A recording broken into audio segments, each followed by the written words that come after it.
এক ধাপ এগিয়ে। নাটোরে ট্রাকের ধাক্কায় এক নারী নিহত।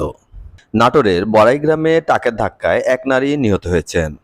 শুক্রবার 12 এপ্রিল রাত্রি 8:45টার দিকে বনপাড়া পৌর শহরের নাটোর পাবনা মহাসড়কের গুনাইহাটি এলাকায় এই দুর্ঘটনা ঘটে। তবে এই নারীর কোনো পরিচয় পাওয়া যায়নি।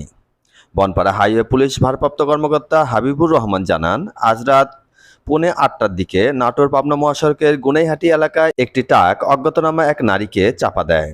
এতে সে গুরুতর আহত হয়ে ঘটনাস্থলে মৃত্যুবরণ করেন। পুলিশ খবর পেয়ে মরদেহ উদ্ধার করে বনপাড়া হাইওয়ে পুলিশ ফাঁড়িতে নিয়ে আসে।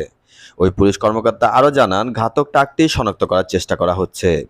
এলাকাবাসী জানায়, দুর্ঘটনায় নিহত মাঝবয়সী ওই নারী মানসিক ভারসাম্যহীন ছিলেন। তিনি পৌরসভার বিভিন্ন মহল্লা ও রাস্তাঘাটে ঘুরে বেড়াতেন।